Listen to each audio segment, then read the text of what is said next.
Hello everyone, வணக்கம். So என்ன சொல்லணும் அப்படின்னு கண்டிப்பாக தெரியாது. பட் ஏதாச்சும் சொல்லணும். ஃபர்ஸ்ட் ஆஃப் ஆல், எப்பயுமே எனக்குள்ளே நான் பேசி இருக்கிற சில வார்த்தைகள், சரி அதையே நம்ம தனியாக பேசணும். Why not we share in YouTube, என்னோட வீடியோக்காக இருக்கட்டும் அப்படின்ற மாதிரி தான். இது எந்த அளவுக்கு வந்து தொடர்ச்சியாக வரும் சத்தியமாக தெரியாது. ஒவ்வொரு தடவை வீடியோ போடும் போதே தொடர்ச்சியாக ஏதாச்சும் ஒன்று பண்ணணும் அப்படின்றது தான் ஐடியா. ஸோ மேபி வந்து ஏதோ ஒன்று தடுத்துக்கிட்டே இருக்குது. இப்போ பார்த்தீங்கன்னா வந்து நம்ம எல்லாருக்குமே வந்து லைஃப்பில் வந்து ஏதாச்சும் ஒன்று ஒரு கோல் இருக்கும். ஓகேவா? அந்த கோலை நோக்கி நம்ம பயணம் பண்ணிக்கிட்டே இருப்போம். பட் பாதியில் நம்ம வந்து டிவைட் ஆகி இன்னொரு விஷயத்தை வந்து ஃபோக்கஸ் பண்ண ஆரம்பிச்சிடும். தட் மீன் நீங்கள் அந்த இடத்துல ஃபோக்கஸ் பண்ணுறீங்க அர்த்தம் இல்லை. நீங்கள் எடுத்த கோலில் நீங்கள் ஃபோக்கஸை இழந்துட்டீங்க. ஸோ அதனால் இன்னொரு இடத்துக்கு நீங்கள் போயிட்டீங்க. அதே தான் அங்கேயும் நீங்கள் ரிப்பீட் பண்ண போகிறீங்கன்றது தான் என்னோட நான் இது வரைக்கும் தெரிஞ்சுக்கிட்டது. ஸோ யூடியூப்பில் வீடியோ போடணும்னு நினச்ச போதும் அப்படி தான். ஸோ ஒரு வீடியோ போடுவோம், அதுக்கப்புறம் காண போயிடும், அடுத்தது என்ன பண்ணுறது தெரியாது. இப்படி பல விஷயங்கள் வந்து தொடர்ந்து நடந்துக்கிட்டே இருக்கும். பட் எண்ட் ஆஃப் த டே நம்மளுக்கு ஒரு கோல் இருக்குது. லைஃப்பில் எங்கே போய் நிற்க போகிறோம் அப்படின்னு தெரியாமல் ஒரு பாதி வயசு, இப்போ ஒரு 30 வயசு தாண்டும் போது அந்த 30 வயசில் நம்ம என்ன கம்ப்ளீட் பண்ணியிருக்கோன்னு யோசிக்கும் போது, எதுவுமே கம்ப்ளீட் பண்ணல அப்படின்னு யோசிக்கும் போது, அப்போ இத்தனை நாள் நம்ம என்னடா பண்ணிக்கிறோம்னு ஒரு பயம் வரும் இல்லையா? அந்த பயம் அடுத்தது நீ என்ன பண்ண போகிற, என்ன பண்ணணும் அப்படின்றத சரி செய்கிறதுக்கு நம்மளுக்கு ஹெல்ப் பண்ணும். ஸோ அதே போல் தான் நானும். ஸோ நான் எப்பயுமே வந்து இந்த தனியாக வந்து காடியில் போகிற பேசுவது ஏதோன்னு தனியாக பேசிக்கிட்டே இருப்பேன்னு வச்சுக்கோங்களேன். ஸோ இன்றைக்கி ஒரு விஷயம் படிச்சிருந்தேன். அந்த விஷயம் என்னன்றதை மட்டும் நான் இங்கே வந்து சொல்கிறேன். என்னன்னு பார்த்தீங்கன்னா வந்து இந்த கேஎஃப்சி கண்டுபிடிச்சார் இல்லையா? ஸோ இந்த தாத்தா, அவர் பேர் வந்து கார்னல் சாண்டர்ஸ். ஓகேவா? ஸோ கேஎஃப்சி தாத்தா ஃபோட்டோ இருக்கு இல்லையா? ஸோ இவருக்கு கிட்டத்தட்ட 62 வயசு வரைக்கும் அவருக்கு லைஃப்பில் வந்து டிவோர்ஸ் ஆச்சு, குழந்தைங்க விட்டு வச்சு தனியாக தான் இருந்தார்.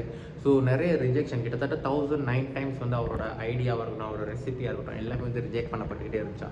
65 வயசில் தான் வந்து தடவையாக வந்து அவர் ரெசிபியை வந்து லான்ச் பண்ணி கேஎஃப்சியோட முதல் அந்த பண்ணியிருக்காரு. ஸோ கேஎஃப்சி எப்படி ஆரம்பிச்சாருன்னு கேட்டிங்கன்னா, வீடு வீடாக போய்ட்டு கேஎஃப்சி விற்பாராம். அதுக்கப்புறம் வீட்டோட ஸ்ட்ரீட்ஸில் போய்ட்டு கேஎஃப்சி விற்பாராம் அவரோட கோழியை. ஸோ ஒன்ஸ் பிக்கப் பண்ணால் இன்றைக்கி உலகத்தில் கேஎஃப்சி இல்லாத நாடுகளே கிடையாது. கேஎஃப்சி எல்லாருக்குமே ரொம்ப ரொம்ப பிடிக்கும். ஏன் சின்ன வயசில் நம்ம கூட கேஎஃப்சி அலைஞ்சிருப்போம்.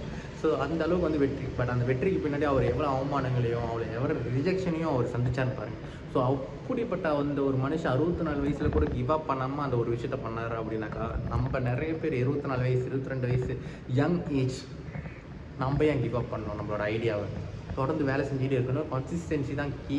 நம்ம வந்து எப்போ தோல்வி அடைகிறோன்னா, நான் தோத்துட்டேன்னு நம்ம சொல்லும் போது தான் தோல்வி அடையிறதான் நான் வந்து உணர்றேன். நீங்கள் முயற்சி பண்ணிக்கிட்டு இருக்கிற வரைக்கும், நம்ம முயற்சி பண்ணுற வரைக்கும் கண்டிப்பாக நமக்கு தோல்வியே கிடையாது. அது வாட் எவர் பிஸ்னஸ், அது எந்த பிஸ்னஸாக வேணாலும் இருக்கலாம். ஸோ இப்படி பலர் வந்து நான் இன்றைக்கி படித்தேன். மெக்டி இருக்கு இல்லையா? மெக்டோனல். ஓகேவா? ஸோ மெக்டோனல் வந்து ஓனர் வந்து அவர் வந்து ஒரு மில்க் ஷேக் சப்ளையர். மில்க் ஷேக்கை விற்கிறதுக்கு ஸ்ட்ரகிள் பண்ணிக்கிறந்தாராம் அவரோட 51 வயசு வரைக்கும். ஸோ கிட்டத்தட்ட 52 54 தான் மெக்டோனல்ன்ற ஒரு பிரான்ச்சே ஓப்பன் பண்ணி அந்த மெக்டோனலையும் உலக அளவில் கொண்டு போகிறதுக்கு அவர் ஏற்பட்ட ஸ்ட்ரகிள்ஸும் ரொம்ப ரொம்ப அதிகம். ஸோ அதனால் நீங்கள் எந்த வேலை செஞ்சுக்கிறதுனாலும் சரி, டோன்ட் கிவ் அப். இன்றைக்கி மேபி நீங்கள் வந்து உங்களுக்கு ரிசல்ட் தெரியாமல் இருக்கலாம். ஸோ ரிசல்ட் கிடைக்கல அப்படின்னாக்கா நீங்கள் பண்ண வேண்டியது ஒன்று தான். Keep working.